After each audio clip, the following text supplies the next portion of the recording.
The invitation, thick as a millionaire's wallet and twice as ostentatious, lay on my battered IKEA coffee table like a royal decree. Gold calligraphy swirled across ivory cardstock, announcing the union of Chloe Elizabeth Davies and Liam Alistair Sterling, my sister, Chloe, and her fiancé, a man I knew rather well, though Chloe remained blissfully, or perhaps willfully, unaware of the extent of our acquaintance. "You're actually going, right, Maya?" Chloe's voice, sharp and laced with its usual condescension, crackled through my phone later that week. "I mean, I know it's a bit above your usual scene, but family is family. Even the ones who haven't quite figured out how to adult yet." I bit back a sigh. Yes, Chloe, I'll be there. My not figuring out how to adult translated to living in a modest two-bedroom apartment, driving a 10-year-old hatchback, and dressing in clothes from Target rather than Tiffanys. It meant I poured my energy and a significant portion of my unseen wealth into things other than conspicuous consumption. "Good," she chirped, oblivious. "Try to find something presentable, okay?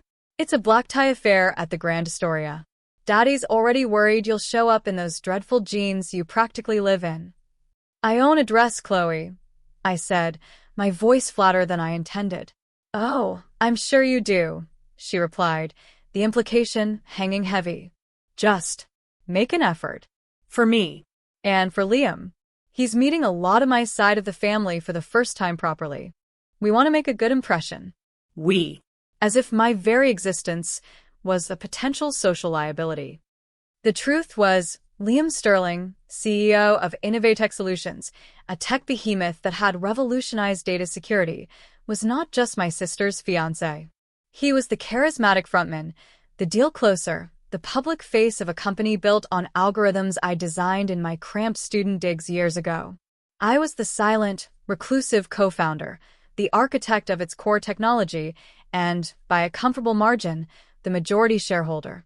A fact I deliberately kept under wraps, preferring the quiet anonymity of my work to the glare of the spotlight.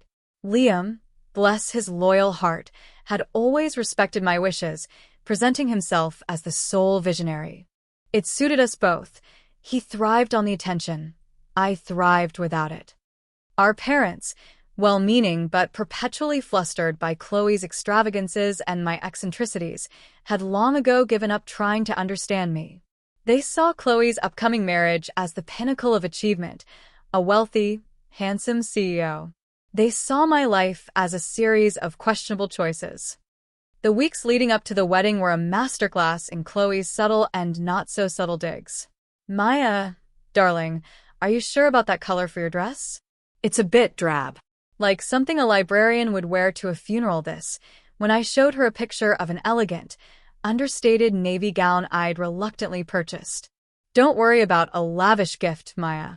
Your presence is, well, it's something. Liam's parents are flying in from Geneva. They're old money, you know. So try not to talk about your coding thing too much. It might bore them." Each comment was a tiny paper cut, insignificant on its own, but collectively they bled. I considered, not for the first time, simply not going. But a small, stubborn part of me, the part that had endured sleepless nights fueled by coffee and code, refused to be cowed. And Liam had called, his voice a bomb. "You're still coming, right, partner?" He'd asked the partner, a private joke that always made me smile. "Wouldn't miss it for the world," I'd replied. "Someone needs to make sure the groom doesn't bolt." He chuckled.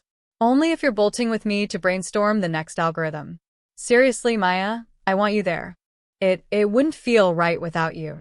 His sincerity cut through Chloe's noise. He knew the real me, the me behind the poor facade. He respected it, even if he didn't fully understand my aversion to the limelight. The day of the wedding dawned bright and painfully clear. The Grand Astoria was even more opulent than I'd imagined. Crystal chandeliers dripped from impossibly high ceilings, casting a glittering glow over swathes of white roses and peonies. Waiters in crisp tuxedos glided silently, offering champagne flutes. The air hummed with the murmur of expensive perfumes and quiet, confident wealth.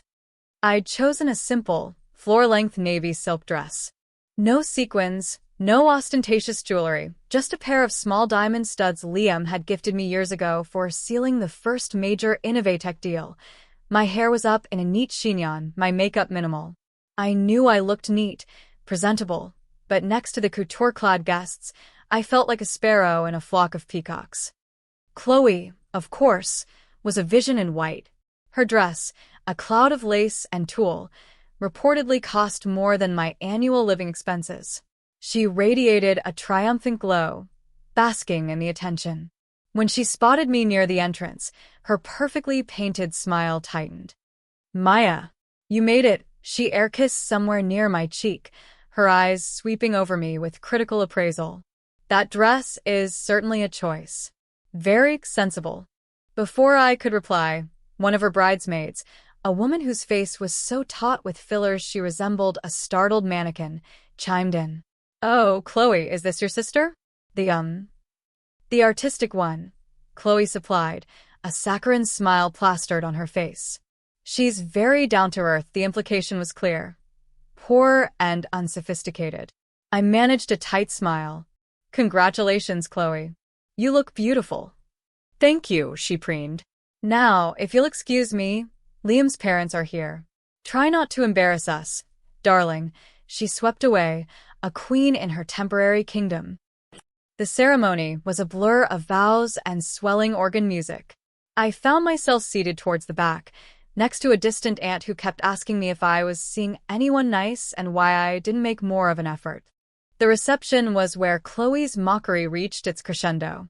My table, predictably, was near the kitchens, populated by other lesser relatives and a few of Liam's more obscure business acquaintances who hadn't made the A-list. During the cocktail hour, Chloe, flitting between guest clusters like a diamond-encrusted butterfly, made a point of stopping by my little group. "Everyone having a good time?" she asked, her voice carrying. She then turned to me, a look of faux concern on her face. "Maya, darling, you look a little lost. Are you feeling overwhelmed by all this? It's a lot, I know, when you're not used to, well, this." She gestured vaguely at the opulence surrounding us. Her friends tittered. My cheeks burned. I wanted the marble floor to swallow me whole. "I'm fine, Chloe," I said, keeping my voice even. Enjoying the spectacle. Her eyes narrowed slightly, as if suspecting sarcasm, but she quickly recovered. "Well, good.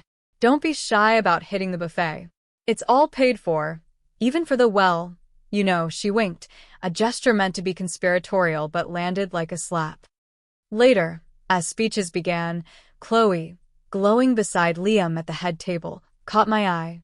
She was recounting a hilarious anecdote about our childhood, highlighting my supposed awkwardness and her effortless popularity. "And there was Maya," she giggled, always with her nose in a book or tinkering with some strange gadget. I tried to get her into fashion, into boys, but she was just different. Bless her. Laughter rippled through the room. I felt a familiar knot tighten in my stomach. It wasn't just the words.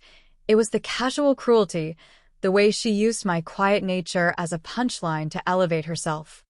My parents, seated at a nearby table, beamed proudly at Chloe, then shot me a look that was a mixture of pity and exasperation.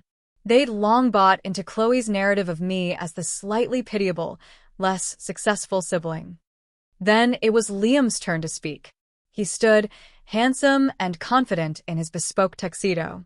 He thanked everyone for coming, praised his beautiful bride, and spoke warmly of her family. My stomach churned. Was he going to play along? Had Chloe's relentless campaign finally worn him down? "And Chloe," he said, turning to her with a smile that was genuine, yet held a flicker of something else I couldn't quite place. "You are everything I ever dreamed of. You've brought so much light and laughter into my life." Chloe positively preened, her smile dazzling. He continued, "Building Innovatech solutions has been the journey of a lifetime. Many of you know the public story, the late nights, the risks, the eventual breakthroughs. People see me as the face of that success, and I'm grateful for the accolades." He paused, his gaze sweeping the room before it settled, unexpectedly, on me. My heart lurched. But there's a part of that story, the most crucial part, that has remained private by design. The true architect behind Innovatech, the genius who wrote the foundational code that powers everything we do, the person whose quiet brilliance and unwavering vision turned a crazy idea into a global enterprise, is actually here with us tonight. A hush fell over the room. Chloe looked momentarily confused, then slightly annoyed, as if Liam was about to thank some obscure mentor and steal her thunder. Liam's eyes stayed locked on mine. This person preferred to stay behind the scenes, to let me handle the public-facing chaos, while they focused on what truly matters: innovation. They shun the spotlight, not out of modesty, though they are incredibly modest, but out of a fierce dedication to the work itself and a desire for a life uncluttered by the trappings of wealth they so richly deserved and, in fact, possessed. The air in the ballroom was thick with anticipation. I could feel hundreds of eyes suddenly trying to locate who he was talking about. Chloe was now frowning openly, her hand tightening on Liam's arm. "What are you doing, Liam?" I could almost hear her hiss. Liam's voice resonated, clear and strong. "So, I'd like you all to properly meet my co-founder, the silent partner who has been my bedrock, my strategic visionary, and the actual brains of this entire operation. The woman without whom Innovatech, and indeed much of my own success, simply wouldn't exist." He paused dramatically. My breath caught in my throat. I could see the confusion on Chloe's face morphing into dawning horror as his gaze remained fixed on me. "Ladies and gentlemen," Liam announced, his voice ringing with pride and affection, "please raise your glasses to the brilliant mind who also happens to be my new sister-in-law and the majority shareholder of Innovatech Solutions, Ms. Maya Davies." The silence that followed was so profound, I could hear the clink of ice in a distant glass. Then, a collective gasp seemed to ripple through the grand Astoria. Every head in the room swiveled towards me, my humble table near the kitchen suddenly the focal point of 1,000 curious stares. Chloe's face was a study in shock. Her perfectly applied makeup couldn't hide the way her jaw had dropped, her eyes wide with disbelief. The color drained from her face, leaving her looking pale and almost ill beneath the glittering chandeliers. She stared at me, then at Liam, then back at me, as if she couldn't comprehend the words he'd just spoken. My parents looked utterly bewildered, their expressions frozen. Aunt Carol, midway through a critique of the canapés, simply stared, her mouth agape. I felt a slow heat rise in my own cheeks, but it wasn't embarrassment this time. It was something else, a strange, quiet vindication. Liam was still looking at me, a warm, supportive smile on his face, giving me a subtle nod. He continued, his voice softer now but no less impactful. "Maya preferred a life of quiet achievement over public acclaim. She could have lived like royalty for years, but she chose simplicity, investing not just her money but her soul back into the company and into causes she believes in. So, while I get to enjoy the CEO title, make no mistake, she holds the controlling shares and the ultimate vision. Every major decision, every strategic leap, has her brilliant mind behind it." The murmuring started then, a low hum that grew into a buzz of excited, shocked whispers. People were looking at me with entirely new eyes. The pity, the condescension I'd felt from them earlier, was replaced by awe, curiosity, and in some cases, blatant calculation. Chloe finally found her voice, a strangled whisper. "Liam, what is this? Is this some kind of joke?" Her eyes darted around wildly, searching for an explanation and escape. Liam looked at her, his expression unreadable for a moment, then softened with a touch of regret. "It's no joke, Chloe. It's the truth. A truth Maya chose to keep private, until I felt it was important for everyone, especially her family, to understand her true worth." He gave a pointed look towards where Chloe had been holding court, mocking me. The head table, once a symbol of Chloe's triumph, now felt like a stage for her public unraveling. Her bridesmaids were whispering furiously behind their hands, their eyes darting between me and Chloe. My father was the first to react visibly. He slowly rose, his face a mixture of astonishment and dawning pride. "Maya? Is this true?" I met his gaze and nodded simply. "Yes, Dad." My mother just looked stunned, her hand pressed to her chest. Chloe, however, was not one to accept defeat gracefully.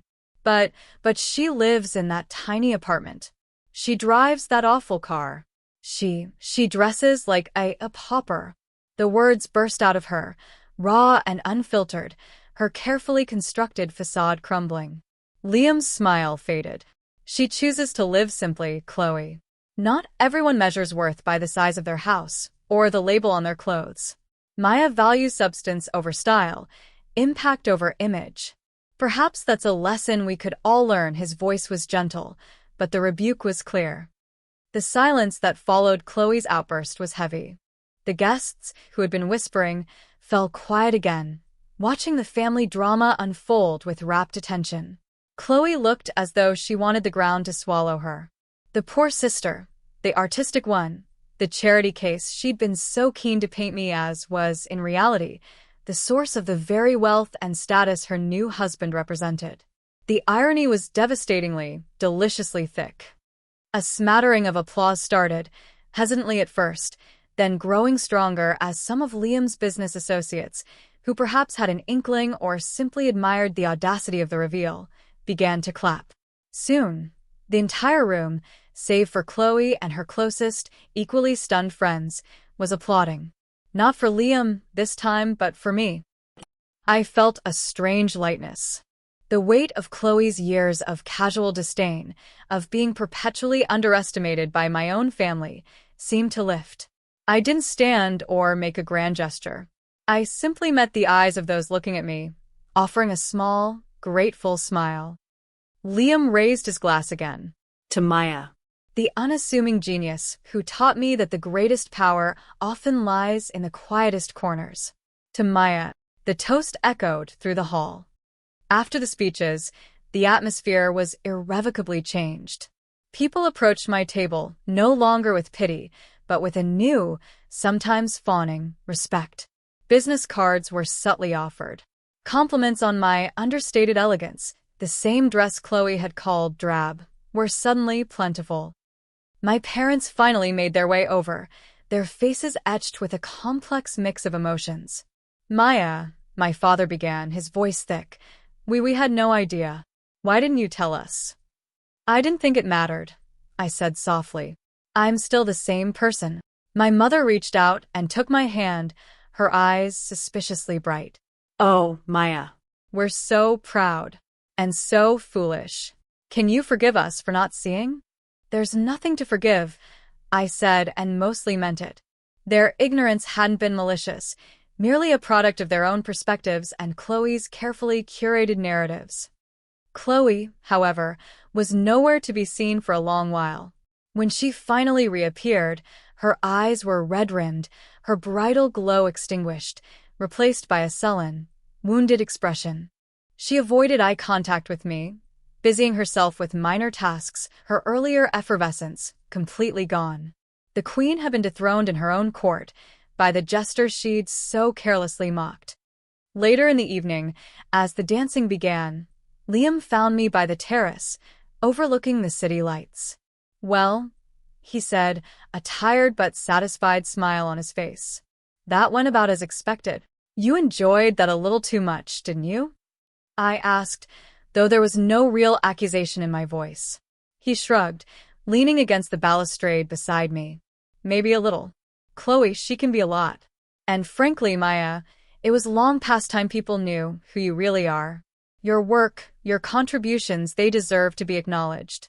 Even if you don't crave the spotlight, you deserve the respect. She's your wife now, Liam. I reminded him gently. I know, he sighed. And I do love her, in all her complicated, insecure glory. But loving her doesn't mean I have to condone her treating my best friend and business partner like dirt.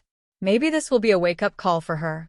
Maybe, I said, though I wasn't holding my breath for a complete personality transplant. As the night wound down, Chloe approached me, her composure partially restored, though her eyes still held a bruised look. Liam stood a little way off, giving us space but clearly observant. Maya, she said, her voice strained. I owe you an apology. I waited. I had no idea, she continued, looking at the floor. I've been awful. I misjudged you. Completely. Yes, you did. I agreed quietly, offering no easy absolution. Her head snapped up, a flash of her old indignation in her eyes, before it subsided. Right. Well, I'm sorry. For everything. It wasn't the most heartfelt apology, but for Chloe, it was monumental. Thank you, Chloe, I said. Perhaps, going forward, you could try getting to know the people in your life before you write them off. She flinched but nodded. I'll try. The drive home in my awful car felt different that night. The city lights seemed brighter, the air fresher. I wasn't richer, not in monetary terms, that hadn't changed. But I felt a profound sense of lightness, of a burden lifted. The poor sister narrative was finally dead, and in its place was the truth. The next morning, my phone buzzed. It was Liam. Board meeting at 10, he asked. Got some new projections to run by the majority shareholder. I smiled. Only if you bring coffee. And donuts. The cheap kind. He laughed. You got it, boss. Life wouldn't magically become perfect. Chloe would likely always be Chloe, albeit a more cautious version. My parents would probably spend the next few years overcompensating. But something fundamental had shifted. I had allowed a small part of my truth to be seen, and in doing so, I had reclaimed a piece of myself that had been overshadowed for too long. The irony wasn't lost on me. At my sister's lavish wedding, a celebration of her perceived success in marrying into wealth, my own quiet, hidden success had inadvertently stolen the show. And for the first time, I didn't entirely mind the spotlight, as long as I could still retreat to the quiet comfort of my work, my ideas, and my wonderfully, unapologetically simple life, now unburdened by the weight of other people's ill-informed judgments. The real wealth, I knew, had never been about the money. It was about the freedom to be authentically, quietly, powerfully me. And that was a truth more valuable than all the gold in the Grand Astoria.